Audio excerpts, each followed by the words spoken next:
Magandang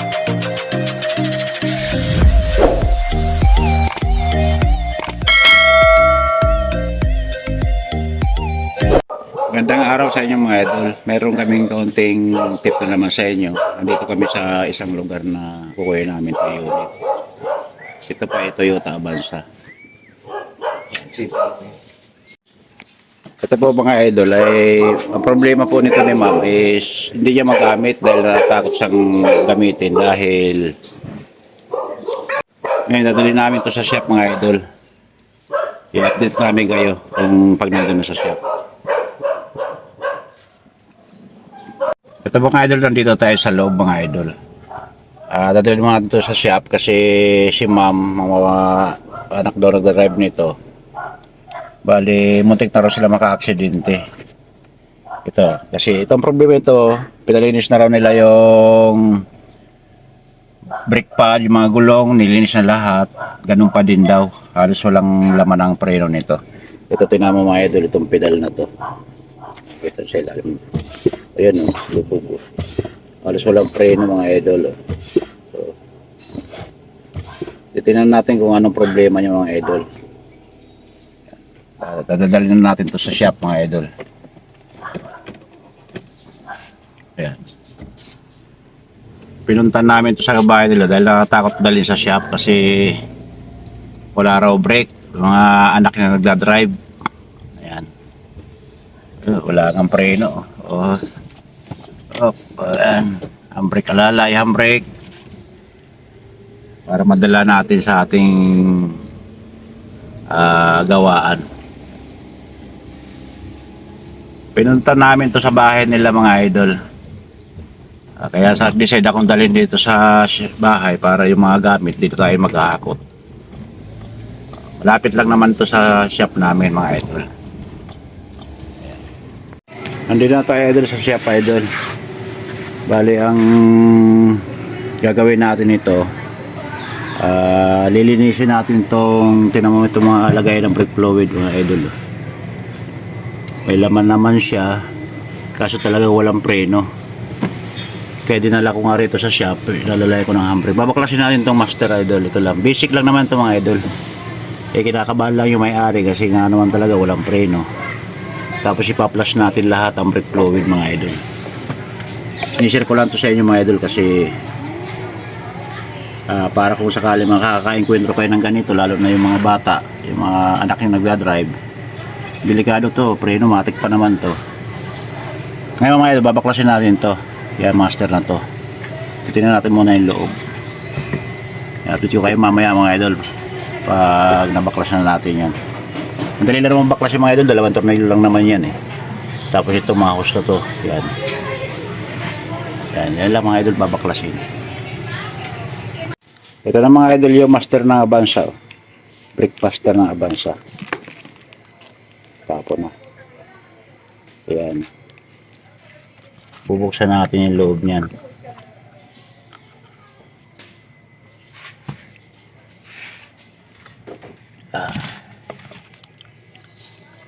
Uy. Parang panis na tong, parang tubig laman ito ah.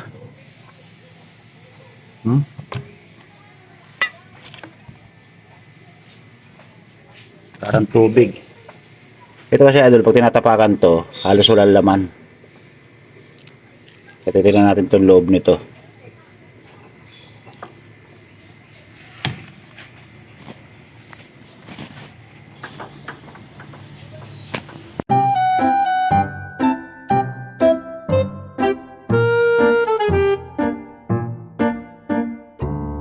Ayun, kinalawang tong master.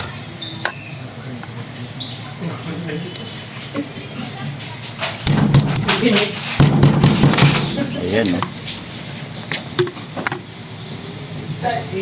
Lubog siya.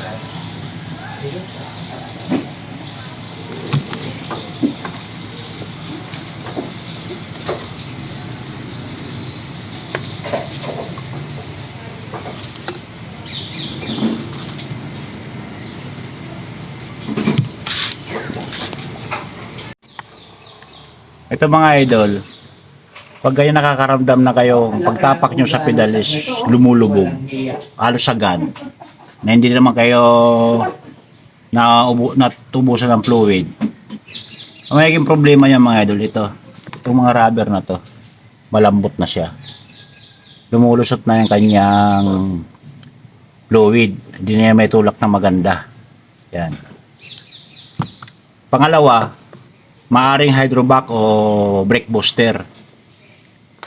May problema na rin. Kaya basic lang muna, bago kayo magpumunta sa hydrovac, ito ang unang palitan nyo mga idol. Pag gumana to, lahat ibibili nyo lahat yung unit, pati ilalim ng gulong para yung lumang fluid matapon. Ngayon pag ganun pa rin, doon na kayo pumunta sa brake booster. Ayan. Yan muna papalitan natin to mga idol. Ito lang muna papalitan natin. Kaya may punit na lang kaunti mga idol. Permanente na rito eh. Airplug na yung gulong yun. Mga idol ang brake booster niya. Ayan. Pero ang kailangan namin mga idol. Ayan. Pag sira yan ang susunod natin mati-check. A few inches later. Ito na yung bago mga idol na brake master ng Toyota Vios.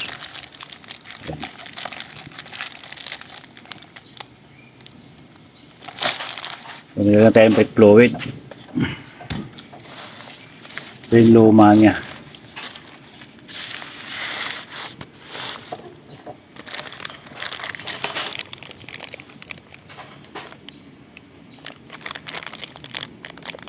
Paras lang naman.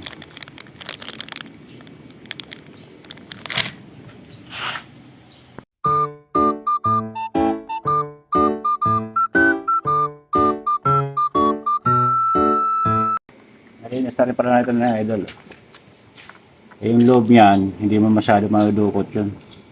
Pero malinis na rin yan.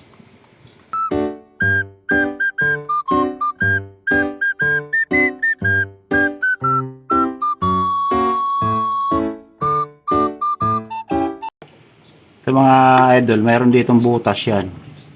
Yan, lock niya nung piston doon sa loob. Tutulak nyo lang yan, tapos ilalagay itong nut na to.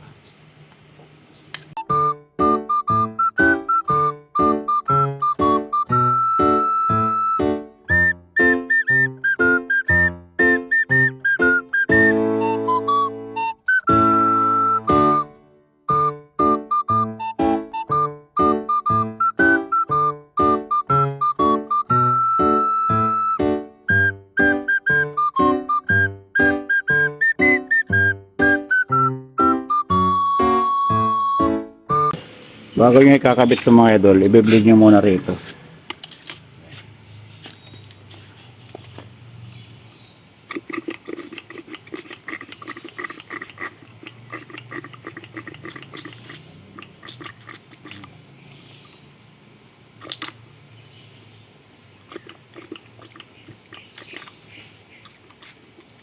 Okay. Okay na.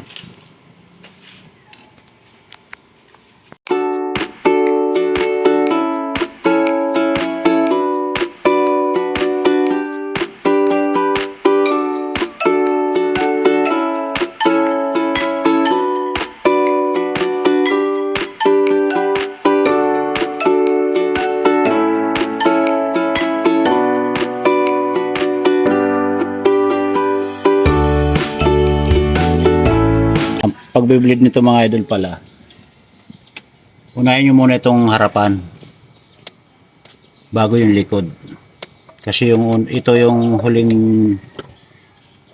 nagre-receive eh. A few moments later. Sige.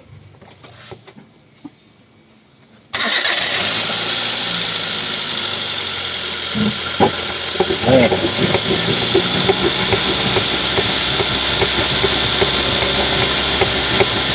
Nah.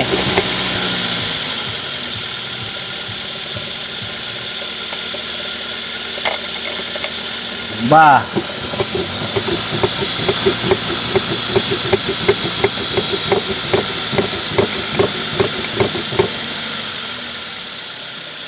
Kaya pag na-blade nyo ng mga idol dun sa harapan, isunod nyo itong likod.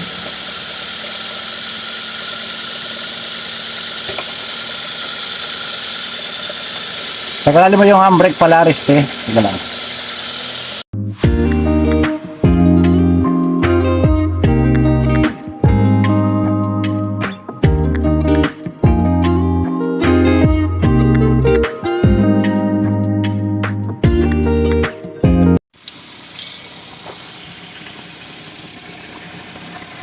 Ayan mga idol, na-blade na natin yung master. Dito naman tayo sa ilalim.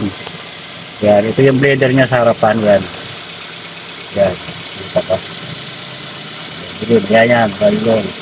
Para yung dating duming fluid, may lalabas niya. Okay, blade natin yan.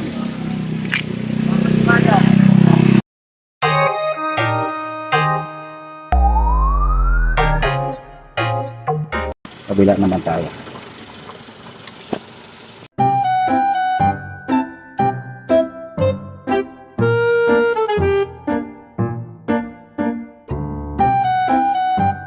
Kaya mga idol doon, titingnan nyo rin itong master.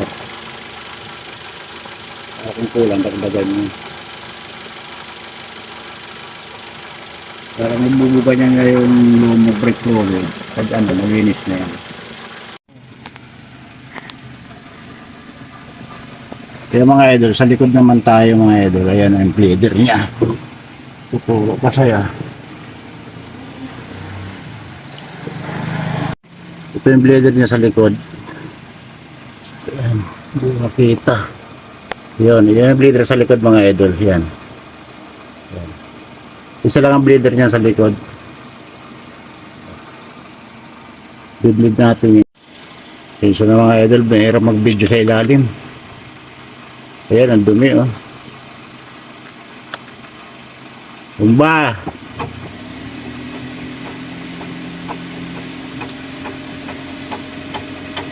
Terme. Kaya mga idol ang sirit putik Umba.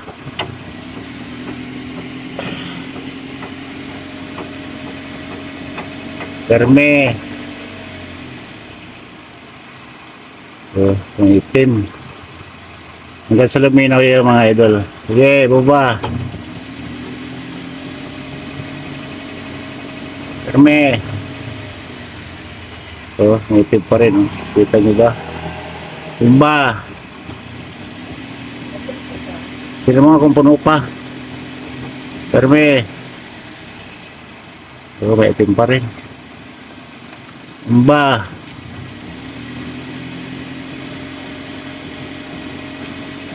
Terme. May itim pa rin mga idol. Kaya sige lang. Yeah.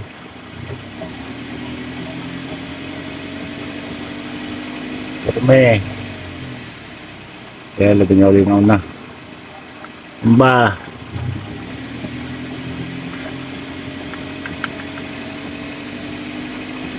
Terme. Umba. Grabing dumi ng fluid. Terme. Kaya malinaw na siya may bula. Bomba.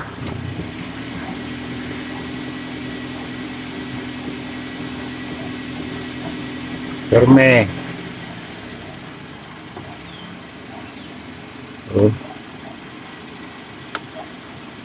Patas na ba? Hindi, may bula pa. Bomba.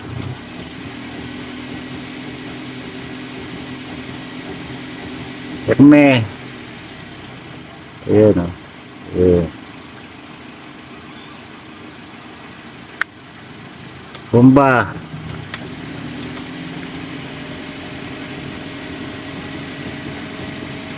Terme. Ayan mga idol, malinaw na siya. Ayan.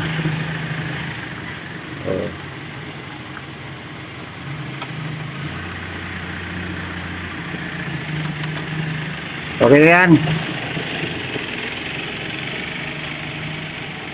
Okay. Eh mga idol, narito tayo sa loob ng sakyan. Test natin. Automatic transmission pala ito mga idol. Bali panda rin natin. Ayan. Ngayon, tinan mo ang pedal mga idol. Oh. Ayan. Paano lang tayo. Ayan. Konting tapak na lang idol. Oh. So. Kasi dati, halos sagad sa flooring yan. Ayan. So, napakaganda na. Ayan. Test drive natin mga idol. Okay. Ayan, mga idol, test drive natin muna mga idol.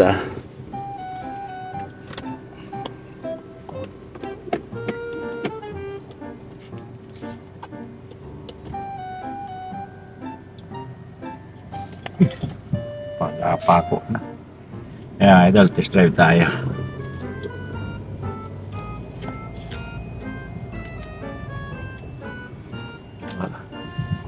Konting tapak lang idol sa brake, parang pinapako na. Ayan.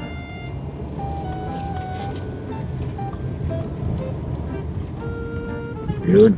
So yan, yan ang preno. Yan ang preno mga idol. Yan.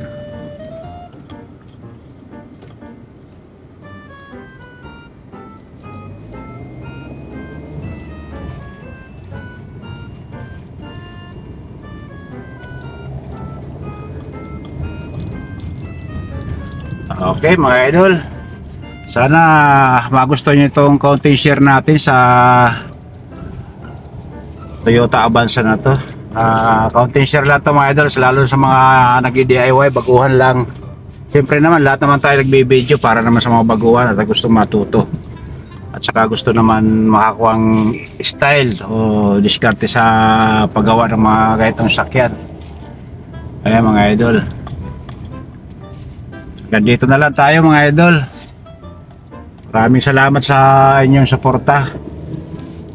Okay, bye-bye.